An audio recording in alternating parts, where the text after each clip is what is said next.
Oi pessoal, tudo bem? Gente, eu resolvi gravar a aula para vocês, porque eu tenho notado que vários alunos não estão conseguindo entrar na aula à noite, tá? Alguns chegam tarde do serviço, outros, né, não estão com vontade de assistir a aula, outros chegam muito cansados, então o pessoal do noturno está tendo assim, uma evasão muito grande das aulas.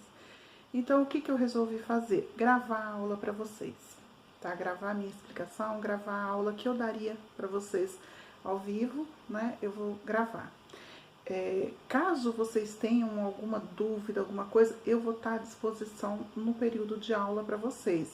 Então, nesse período, vocês podem mandar, olha, professora, eu não entendi isso, eu queria saber mais sobre aquilo, como que ficou o outro, né? Eu quero saber isso. Então, vocês se sintam à vontade no período de aula e até fora do período de aula, tá, gente? Vocês podem me questionar, podem mandar lá um WhatsApp, ó, professora, me explica isso, como que tá aquilo. Então, eu não me importo de responder para vocês, sim. Como eu sempre digo, nem sempre eu vou responder na hora, tá? Porque eu tenho inúmeros outros compromissos, né? Mas eu vou responder. Combinado? Uma outra coisa que eu queria falar é que eu fiquei muito feliz com vocês, tá? Que a maioria de vocês responderam aquele Google Forms que eu mandei para vocês, né? A última atividade. Eu só queria fazer uma observação. Eu vi que muitos, a maioria dos que responderam, fizeram uma pesquisa na internet para responder. Então, eu vou explicar o seguinte para vocês. Quando eu ou qualquer outro professor, qualquer outra pessoa, tá, fizer uma pergunta para vocês que começa com o que você acha, ou na sua opinião, ou o que é isso para você, né? Sinal que isso é um artigo de opinião, gente. Não existe ali, não é o que é cravado pela maioria, é uma opinião sua, é uma opinião pessoal sua, tá bom? Não existe o certo e não existe o errado, é a sua opinião, tá? Então, se você responder errado, você não vai perder nota por aquilo, porque não tem um errado, é a sua opinião, não é a opinião de mais ninguém, combinado? Então tá, então a gente vai voltar ali para os nossos pré-socráticos, né? Lembra que eu falei que ia falar um pouquinho do Tales de Mileto? Vou falar um pouquinho dele para vocês, porque eu acho que ele foi, eu acho não, ele é considerado um dos primeiros filósofos da história, tá? Então, acho legal vocês ouvirem falar um pouquinho dele, depois eu vou falar mais rapidamente sobre os outros na próxima aula, mas hoje eu vou falar especificamente dele, tá? Apesar de eu já ter falado bastante dele na última aula, né, mas eu deixei uns pormenores para essa aula. Tá? O Tales de Mileto, ele é um filósofo pré-socrático, tá? Que ele nasceu na cidade de Mileto, na Grécia Antiga. Tá? Provavelmente em 624 a.C. Por que provavelmente? Não se tem uma documentação exata. Não, ele nasceu em 624. Tá? Pesquisas e alguns outros documentos como que fala, registros sobre ele levam a crer que ele nasceu em 624 a.C., há um tempinho atrás, né? E morreu em 546 a.C. Ele é considerado na filosofia o primeiro filósofo, tá?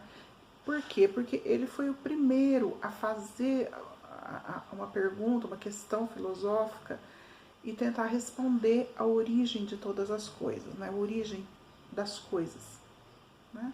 Então, dessa forma, ele é considerado o primeiro filósofo, tá? Ele é também considerado um dos 7 sábios da antiguidade.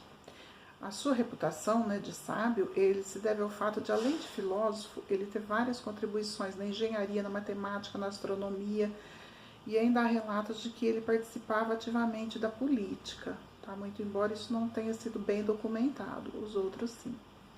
Tá? Eu não vou entrar ali muito em explicar para vocês o que eram os 7 sábios, porque essa lista, durante os séculos, aí ela mudou muito, tá? Tiveram muitos nomes que entraram, outros que saíram dessa lista, e ela é muito, né, volátil, tá? Então, o Tales de Mileto, ele foi o único que permaneceu nessa lista desde o começo. Ele nunca saiu dela. Alguns saíram, voltaram, ele nunca saiu, tá? Na astronomia, o Tales de Mileto ele é conhecido por ter sido capaz de predizer um eclipse, tá? E determinar os solstícios, né? Que são os solstícios? O fim do inverno, começo de, né? Fim de uma estação, começo da outra. Mais ou menos isso, tá, gente? Também não vou me aprofundar, porque, mas não vou dar uma aula aqui de 2 horas e vocês vão cansar de me ouvir. Então, conta-se, tá? Tem uma curiosidade aí para vocês. Conta-se que uma vez ele andava sempre acompanhado de uma senhora, e conta-se que uma vez andando, olhando para o céu para observar as estrelas, ele caiu dentro de uma vala, tá? Dentro de uma valeta, né? Aí essa senhora virou para ele e falou assim: mas Thales, como você pretende saber, conhecer tudo acerca do céu se você não consegue ver nem o que está à sua frente? Mas ele conseguia, gente, ele conseguia muito bem. Ele foi assim um gênio, né, da astronomia na época. Na geometria, ele descobriu o teorema de Thales, bendito teorema de Thales, né, que não me entra na cabeça. Mas matemática não é meu forte, gente, já falei isso para vocês, né? Ele descobriu o teorema de Thales, né, que vocês estudam lá em matemática. E, além disso, ele fez a proeza de medir a altura das pirâmides. Como que ele fez isso? Ele mediu a própria sombra dele no horário em que a sombra tinha a mesma altura que o corpo. O que ele fez? Ele foi lá, mediu a sombra, mediu o corpo, mesma medida, legal. Aí, no mesmo horário, ele foi lá nas pirâmides. O que ele fez? Mediu a sombra da pirâmide, né? Então, quer dizer, o corpo dele, se a sombra no corpo dele tinha o mesmo tamanho na pirâmide também. Para a época foi um fato, né, inteligentíssimo fazer isso. Né? Até hoje seria, né, um pensamento inovador aí. Também, o que acontece? Na época do Thales, né, na época que ele era vivo, tal, quando ele ainda não era muito famoso na época, todo mundo falava que os estudos dele eram inúteis, que a filosofia era inútil, que não tinha relevância nenhuma estudar filosofia.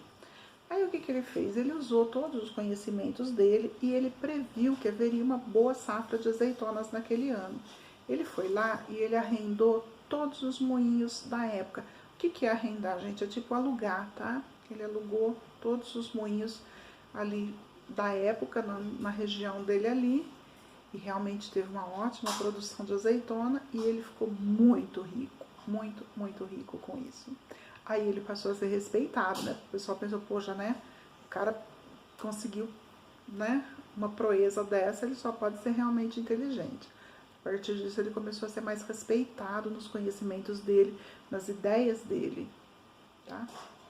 O Thales também, ele é considerado o fundador da escola jônica, tá? É uma escola de filosofia muito antiga, né? Acho que é a primeira que se tem notícia, da qual fizeram parte os filósofos pré-socráticos, tá? Entre eles o Anaximandro e o Anaximenes, né? Entre outros, tá? Tiveram vários outros que a gente vai falar um pouquinho de cada um na aula que vem. Então, vamos falar um pouquinho da questão filosófica, né, do Tales de Mileto. A questão que o Tales colocou é qual é o princípio de todas as coisas, tá? Antes, tá, da gente conhecer o pensamento do Tales, é importante a gente entender um aspecto metodológico, tá, da filosofia, do estudo da filosofia. Muitas vezes a gente vai encontrar na filosofia a palavra início, tá? Qual foi a palavra início? Não, desculpa.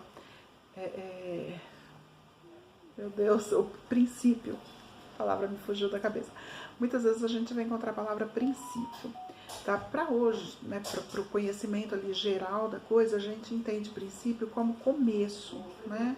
Como começo de alguma coisa, o começo de um processo, o começo de algo, né? Mas para a filosofia, o princípio, além desse significado, ele tem um outro significado também, tá? Que ele seria ali como que eu vou explicar isso para vocês?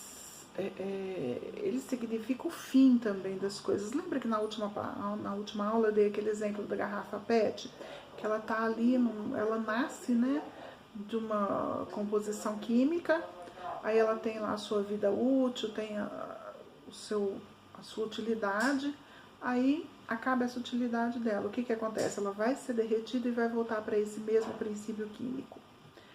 Então, para a filosofia, princípio seria isso, tá? Não o princípio químico, tá? O princípio, o processo, né? Que ela nasceu ali daquele composto químico, ela teve a sua vida útil e ela voltou a ser um composto químico, tá? Então, isso seria o princípio para a filosofia, tá? Então, para o Tales, o que que ele defendia? Que tudo surge da água. O princípio de tudo seria a água, tá? Portanto, ao perguntar qual o princípio de todas as coisas, era ali a mesma coisa que é o exemplo da garrafa PET, né? Era parecido com isso. Então, ele buscava, o que o Tales fazia? Ele buscava um elemento fundamental, tá? Do qual todas as coisas se originariam. E para ele, esse elemento era a água. Tá? Aliás, o Tales acreditava que a Terra, ela boiava no mar, né? A Terra, o planeta, estaria ali boiando no mar, né? De água, né? Claro. Não, se bem que existe mar de rosas também, né? Existe, não, né? Na cabeça da gente existe, então ele boiaria ali no mar, tá?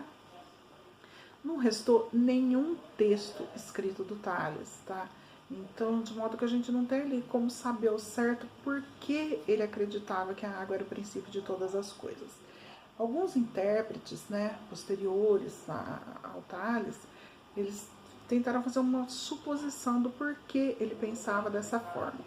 Uma delas é por causa da versatilidade da água. Tá? A água, ela passa por mudanças, não passa? Ela, com a evaporação, a condensação, ela se torna líquida, sólida, gasosa, ela volta a ser líquida, ela se torna gasosa, ela se torna sólida de novo. Isso ela pode viver um processo eterno, assim, né? Sem mudar a composição dela, não é verdade? Vocês devem ter visto isso em química, né? Então, a água, ela é um elemento que ela tem várias transformações sem mudar a sua essência, tá? Ela permanece sempre a mesma substância, ela vai ser sempre H2O. Só que ela passa por mudanças, não passa? Então, acredita-se que ele pensava dessa forma por causa dessas mudanças, tá? Né, veja bem, o que o elemento básico precisaria? Passar pelas mudanças sem perder a sua essência, né? Sem perder aquilo do que ela é composto, né? Que nem a garrafa PET, né? Ela passou pelas mudanças, mas ela nunca deixou de ser um composto químico, tá? Além disso, né? Além dessa teoria, existe uma teoria também que ele pensava na água também, porque a água, ela é essencial para tudo que existe na natureza, né? Ela é um mineral que ela sustenta tanto o mundo animal quanto o mundo vegetal, né? Não existiriam vegetais ou animais sem a água, né? Então ele pensava que essa era a essência, né, da água. Então era isso que eu tinha para falar do Tales de Mileto. Claro que tem muita coisa para falar dele, mas, né, na nossa aula não dá para falar sobre tudo. Dá, se vocês tiverem curiosidade para pesquisar, tá? Tenho pesquisas enormes, posso mandar para vocês se vocês quiserem. Mas com o tempo curto de vocês, né? Bom, gente, na próxima aula a gente vai falar um pouquinho, muito rapidamente também, dos outros, né? Aí mais resumidamente de cada um, mas a gente vai falar dos outros pré-socráticos, tá? Para depois a gente já entrar na matéria do segundo bimestre, combinado? Gente, vocês deixem aí no Classroom que vocês assistiram a aula para eu poder dar presença para vocês, combinado? Um beijo então e até a próxima aula.